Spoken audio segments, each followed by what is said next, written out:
안녕하세요.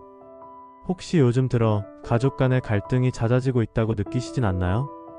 사소한 말 한마디에 감정이 상하고 분명 별일도 아닌데 이상하게 집안 분위기가 무겁고 예민하게 흐를 때가 있습니다. 그럴 때 사람들은 사는 게 다 그렇지 하며 넘기지만 풍수에서는 그렇게 쉽게 지나치지 않습니다. 풍수적으로 보면 집안에서 반복적으로 갈등과 불화가 생기는 것은 단순한 성격 차이나 상황 때문이 아니라 공간의 기운이 어긋났기 때문이라고 말합니다. 그리고 그 기운이 어긋난 자리를 바로잡기 시작하면 놀랍게도 말도 부드러워지고 마음도 한결 편안해지며 가족 간의 금이 갔던 관계도 천천히 회복되기 시작합니다. 오늘은 그 이야기를 드리려 합니다. 가족 간의 다툼이 잦다면 풍수적으로 반드시 확인해야 하는 집안의 공간들, 그리고 그 공간이 왜 조상님과 하늘의 기운과 연결되어 있는지를 차근차근 풀어드리겠습니다. 풍수에서 집은 단순한 쉼터가 아니라 기운이 흘러야 하는 생명의 흐름입니다. 그리고 그 흐름이 막히거나 뒤틀리면 사람 사이의 관계, 특히 가장 가까운 가족 간의 감정이 흔들리게 됩니다. 집 안에는 사람의 기운을 조화롭게 만들어주는 중심 자리가 있습니다. 그곳이 흐트러지면 말이 험해지고 마음이 날카로워지며 결국은 돈복도, 재물운도, 건강운도 함께 어그러지기 시작합니다. 그렇다면 가족의 화목을 지키고 복을 불러오기 위해 우리가 반드시 확인해야 할 집안의 풍수 자리는 어디일까요? 첫 번째, 거실. 가족의 기운이 모이는 중심. 거실은 집안에서 가장 넓은 공간이며 가족 모두가 함께 머무는 시간과 에너지가 겹치는 자리입니다. 풍수적으로 이 공간은 화합의 기운을 상징합니다. 그런데 거실에 사용하지 않는 물건이 방치되어 있다거나 가구 배치가 삐뚤거나 소파나 테이블이 벽을 등지지 않고 중간에 둥둥 떠 있다면 그건 곧 가족 간 기운이 흩어지고 있다는 신호입니다. 또한 거실이 어두운 톤으로 가득하거나 TV 위에 먼지가 쌓여 있거나 가족 사진이 한쪽에 몰려 휘거나 기울어져 있다면 말 그대로 화목을 이루지 못하는 공간이 되는 것입니다. 거실을 정리하고 조명을 밝게 켜며 가족이 마주 앉을 수 있는 배치를 갖추는 것만으로도 공기와 말투, 분위기가 확 달라지는 경험을 하게 될 것입니다. 특히 풍수에서는 가족 사진을 단순한 장식이 아닌 조상님과 우리 가족을 연결해주는 기운의 달이라 말합니다. 가족 사진이 한쪽으로 치우쳐 있거나 휘어진 액자 안에 들어있다면 그것은 곧 조상님이 우리를 지켜보는 시선이 흐려졌다는 뜻입니다. 사진은 정면을 바라보게, 눈높이에 맞게 밝고 따뜻한 자리에 두는 것이 좋습니다. 그 자리를 바로잡는 것만으로도 가족 간의 시선과 감정의 흐름이 다시 정돈되기 시작합니다. 두 번째, 주방. 말의 기운과 감정의 온도. 주방은 풍수에서 불의 기운을 상징하는 공간입니다.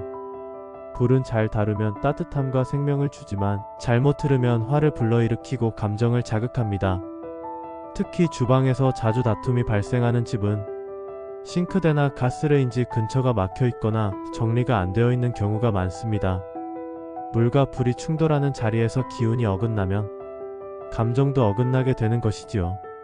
또 하나의 금기는 주방의 칼이 눈에 잘 보이도록 배치되어 있거나 무심코 날카로운 물건이 식탁 위에 그대로 올려져 있을 때입니다. 이건 말 그대로 날 선 기운이 집안의 중심을 찌르고 있다는 뜻입니다. 칼은 반드시 서랍에, 날카로운 물건은 시야에서 치워야 그 집의 말도 부드러워지고 다툼도 가라앉게 됩니다. 세 번째, 안방. 부부운과 조상 기운이 머무는 자리. 안방은 가장 오래 머무는 공간이자 부부 간의 기운이 형성되는 자리입니다. 동시에 풍수에서는 이 공간을 조상님께서 가장 가까이 머무시는 곳이라 말합니다. 그래서 안방이 흐트러져 있거나 침대 머리가 문이나 창문을 향하고 있거나 침대 아래가 먼지투성이거나 옷장이 열린 채로 덜컥덜컥 비워져 있으면 그 집의 정서가 금방 불안정해집니다.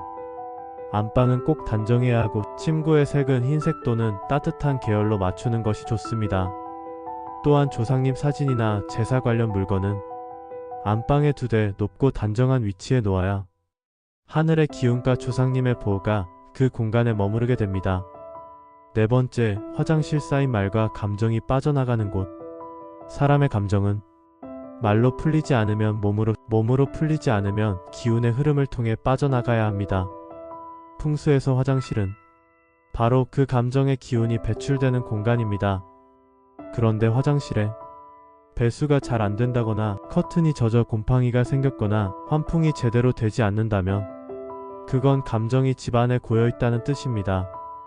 특히 변기의 뚜껑을 항상 열어두거나 문을 닫지 않고 생활하는 경우 재물운은 물론 가족 간의 말다툼과 감정 상처가 자주 반복되는 흐름을 만들게 됩니다. 화장실은 깨끗하게 늘 닫아두며 가끔은 향을 피워 기운을 환기시키는 것이 가장 강력한 풍수 해법이 됩니다. 제가 구독자분에게 들었던 이야기입니다. 한 어르신 부부는 몇 달 전부터 부쩍 부부싸움이 늘었다고 합니다.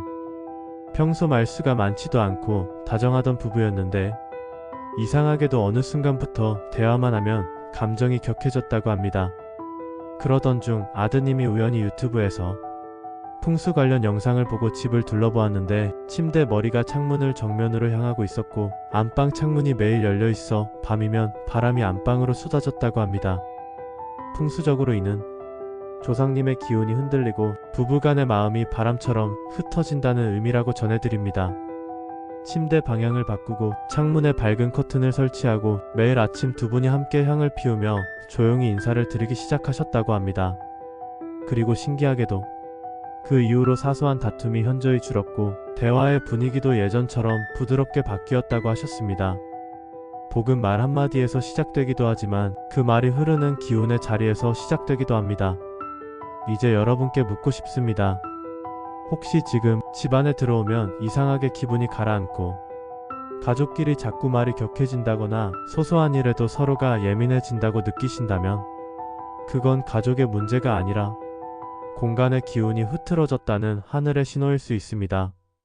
지금이라도 집안을 한번 돌아보시고 거실의 중심을 정리하고 주방의 날카로운 물건을 치우고 안방의 흐름을 조정하고 화장실의 기운을 환기해 보십시오.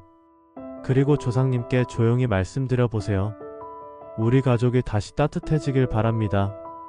이 공간이 복을 담을 수 있는 자리가 되게 해주십시오. 하늘은 그 정성을 외면하지 않습니다.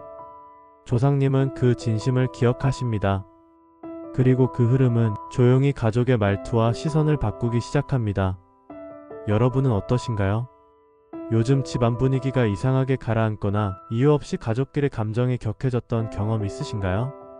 혹시 그때 집안 어딘가에서 자꾸 신경 쓰이는 공간이 떠오르셨다면 그건 조상님이 보내시는 신호일 수도 있습니다. 댓글로 여러분의 경험을 남겨주시면 우리가 함께 그 흐름을 되짚어 보겠습니다. 감사합니다. 오늘도 여러분의 가정에 하늘의 기운과 조상님의 복이 머무르길 진심으로 기원드립니다.